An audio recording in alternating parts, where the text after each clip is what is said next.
What's up, guys? This is your boy Darskin, and today we're going to be talking about the best 4th slot units. Now, this is pertaining to like passives, right? Because if you're going to have them in the 4th slot, you're not necessarily going to be using them unless one of your units die or whatever the case may be. And then, so we're going to be factoring passives, and then we'll factor in like usability a little bit. We'll get into it, right? Now, before we get into that though, I want to let you guys know that I actually made a Twitch account. You guys should definitely go check it out. DSGaming GC on Twitch.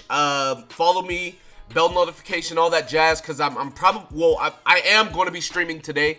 Just playing Grand Cross and everything like that. Shout out to my boy Mystic. I was talking to him and he was just like, why have you not made a Twitch account yet? You should stream. And it's like on YouTube, how it works, right? If you stream on YouTube, basically your real time goes down, because like if I stream for like 3 hours, right? And then like I upload the stream is on YouTube. Somebody that's watching watching the stream but not live is probably not going to watch 3 hours of content, so my real time is going to go down, or retention time or whatever. But basically, I want to start streaming on Twitch so I can basically do both for you guys or whatever. So I'd appreciate it if you guys went and followed me on Twitch, DSGaming GC on Twitch.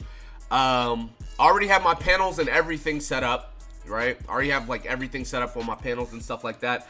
I'm going to be ordering emotes and everything soon. So yeah, definitely check out the channel or whatever. Go follow, and yeah, let's get to it. So there is that. Also, one more thing, right? If you guys want to play Grand Cross on your PC, 60 frames, no lag, completely free, there's a link in the description. The Twitch link is also in the description, but you can download BlueStacks, which is the emulator that I use. You can download Grand Cross completely free. It'll help me out a bunch if you do. So if you did, thank you, and let's get into the video. So passives. Let's talk about everybody's passives, right? Excuse me. There are a lot of passives that are good outside of the 4th slot, but for the sake of the video, I'm not going to be talking about those, because like if you're using a unit in the front, it kind of like Arthur gives 15% HP related stats to all humans, but you're never going to see Arthur in the 4th slot. So it's like there's no point in me talking about Arthur, because like if he's on your team, he's going to be in the first 3 slots. So anyways, first up we have Leone. Leone increases HP related allies attack related stats. So green allies attack related stats by 10%. That is actually a really good passive, because whatever you're doing, mono red, or like if you're just trying to dish out damage for Jericho, green Escanor, etc., he's going to be giving them 10% increased stats. So 10% to attack, crit damage, crit chance, pierce rate, all of that, right? Really, really, really good. I'd have to put him A tier though. I'm going to put him A tier, and I'm going to talk about it why later on. Moving on, we have Cain. Cain increases all allies attack related stats by 10% in deathmatch. Now this is not a mono unit. This applies to everybody except only deathmatch. I'm going to put that A as well. And I'm going to talk about why I think they are what they are, etc. This, that, and third. Honestly, we don't even really, do we need a SS tier? I don't know. We'll see. But anyways, so there's Cain. Moving on, Dreyfus. Dreyfus increases strength or red attribute allies defense by 60%, right? I feel like that is kind of B tier. I feel like increasing defense alone is good, but like once you get to like 6,000, 7,000 defense, you don't need any more defense. And I feel like he's going over the top with it. Not to mention, like if it was like Green Guild Thunder, Guild Thunder passive gives you defense resistance, crit defense, crit resistance, all of that, right? That's like much better than just defense, right? But anyways, that is Dreyfus. Moving on to Liz. SR Liz. Allies heal 10% of max HP at the start of turn if they taken damage. This has got to be like S tier. Got to be. I would even argue we don't really need SS tier, honestly. I don't know if I'm putting anybody there, but obviously amazing. Her passive's amazing. Green Guild Thunder increases defense-related stats of all allies by 30% in PvP. Top tier. amazing, right? I still use him on JP to this day. I even use him on global sometimes to this day. Just amazing all around unit. Very, very good in the 4. Next up we have Golgius, right? A lot of people were talking about this, and I mean, like, between his passive and Cain's passive, they're very similar, but I'm pretty sure Cain is better. His passive's better because he increases 15% damage dealt, right? Whereas Cain increases your attack-related stats by 10%. I feel like it scales better with Cain. So, I mean, I'm gonna put them both there. Actually, I'd argue to put him here. But yeah, I feel like Cain's is just better, honestly, because like increasing your attack, crit chance, crit damage, pierce rate, etc. is gonna factor in better than just 15% damage. Okay, moving on to Red Griamore. Red Griamore increases all allies' HP-related stats by 15% in PvP. This is literally what Arthur does, except Arthur does attack, HP, defense. But he is doing like HP, lifesteal, recovery, regeneration, all of that. Really good passive, honestly. The only reason why he is not used is because there's other units that I feel like are better. I think I'm gonna keep him in B for now. Then if you go to Blue Griamore, increases all allies' defense-related stats by 20% in deathmatch.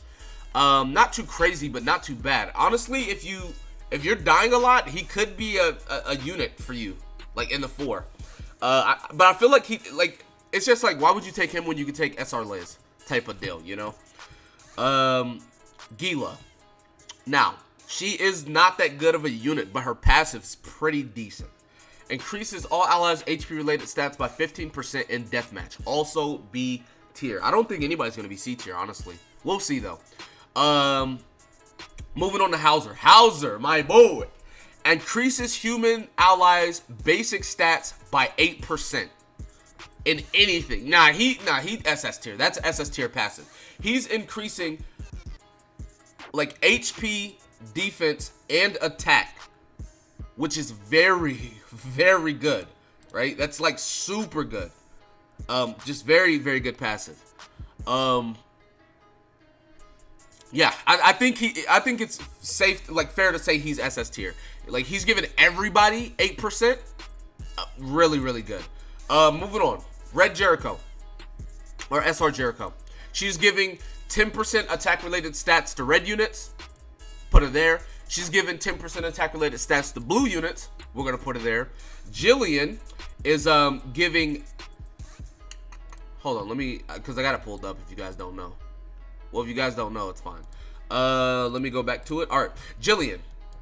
HP. Well, green unit stats HP by 30%. Right.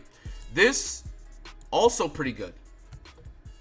I feel like HP in this game is a really good thing to have, especially depending on how you use it. Because like if you, let's talk about Twigo, right? Let's talk about Twigo for a second. Twigo gives 30% HP to red units. Now, if you put Twigo on Red Escanor Arthur team, the amount of HP they are going to have is ridiculous. Also, if you don't know, Twigo is going to go A tier as well. Marmus, 30% HP to blue units, A tier as well. Let's go ahead and go on to Simon. Simon is increases all allies' damage dealt by 15% in PvP.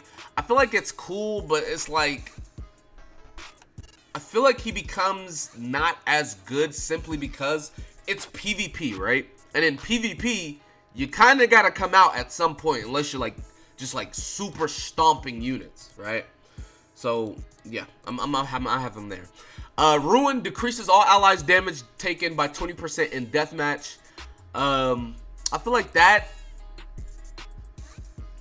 I don't know about that one. I feel like that one's not super crazy, honestly. Because and decreases damage dealt or taken. Decreases damage taken. I mean, we could put that B tier actually. Taizo, my boy, Taizo decreases all allies' damage taken by 20% in PvP. Yeah, we'll put that B tier as well. And then Merlin will probably be S tier, SS tier.